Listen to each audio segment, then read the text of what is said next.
administration. For that, the city says she is a, quote, profile in courage and deserves great honor. Mayor John Heilman has declared today Stormy Daniels Day and awarded her the keys to the city, not making any of this up. Ethan Bearman is a radio show host in Where Else, California. He joins us tonight. So, Ethan, look, the city has a lot of actors in it, but they chose this actor. I'm not familiar with her work. What's your favorite film that she's done, and how would you celebrate Stormy Daniels Day?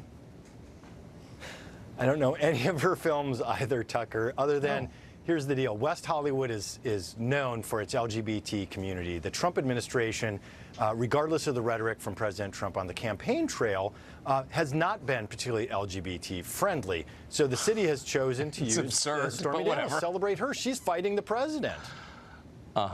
So how do you celebrate Stormy Daniels? And be specific. Well, in this case, they're giving her a key to the city. Just like, you know, I read stories to my kids, right, at bedtime.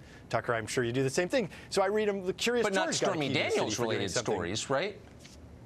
No, not Stormy Daniels related stories. But she has been very brave. I mean, look, how many people want to take on a sitting president, somebody who's been in an industry that is not typically celebrated in this country? I mean, should we be celebrating her industry? Should we be? Is it an empowering industry for women, do you think?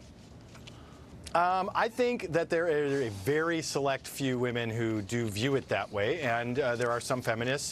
Camille Paglia, for example, does say that, where, you know, if you choose to enter that industry, then that is a form of feminism. Come on, I mean, don't humiliate yourself. It's not empowering for women. It's totally disempowering. Obviously, it's degrading.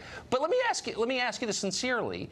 So I'm not sure what the sin is here. So the allegation is that there was an act of sexual congress between adults who weren't married to each other, okay? Is that considered over the line in West Hollywood? Do they frown on that? It's a pretty heavy-duty evangelical community there. I mean, what are they mad about exactly with Stormy Daniels and Trump? Again, it goes back to the LGBT topic. I mean, West Hollywood is a very LGBT-friendly part of town. And so they are concerned about the attacks that have happened on their community. Wait, so you're saying that, wait, hold on. A straight woman who said she had a voluntary sexual encounter with a straight man is somehow a symbol of LGBT resistance? Speak slowly so I can understand. Yeah, in this case, so the LGBT community and West Hollywood, which is concerned about a number of communities that are typically not well represented in our halls of power in Washington. West Hollywood has seen Stormy Daniels being brave, standing up, supporting her attorney, Michael Avenatti, in his efforts to bring President Trump's, some of these dark parts of President Trump and what his people have done around him out into the open. So I'm just confused. When did that? I mean, I'm very familiar with West Hollywood. I used to live in L.A. I don't remember it being a particularly puritanical place. Are they upset that Trump is alleged to have had this relationship outside of the bonds of marriage? Is that, I mean, like, what is the sin here that they're protesting from their point of view? I would suggest that there is some hypocrisy here. If you're going to be taking anti-LGBT stances, but no one in this is gay. This is actually insane. Really quick. I mean, but it's the administration that. Okay, but I just still don't know what that has to do with Stormy Daniels. I mean, I disagree with your premise, but I don't know what it has to do with Stormy Daniels. Are there any other porn stars that they're going to honor?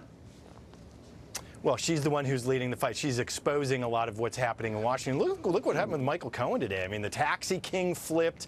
We got new information out of the BBC about alleged payments from Ukraine. I mean, there are a lot of dark things that are coming out here. Look, I'm not attacking Stormy Daniels, but because of Stormy Daniels. Would the city of West Hollywood, because I think it is an incorporated city, would it dare have a Thomas Jefferson Day or George Washington Day? Of course not. So, like, to what extent are they degrading themselves with this silliness? I mean, honestly, like, are you proud of this? This is your standard bearer, Stormy Daniels? I think that, you know, for as much as you like to pick on Michael Avenatti and Stormy Daniels, I don't know who that is. I think he's a zealous advocate. Michael Avenatti? Oh, creepy porn lawyer. Sorry, whatever. I never heard the name. The guy, exactly. The eyes too close together guy. Yeah. No, I think he's a zealous advocate for his client. He's absolutely doing his job, for sure. And he is driving home for his client. Well, you're obviously not one of his creditors. So that's good. Ethan, it's great to see you. Game attempt. I appreciate it. Thanks, Tucker. The elites of both parties told us that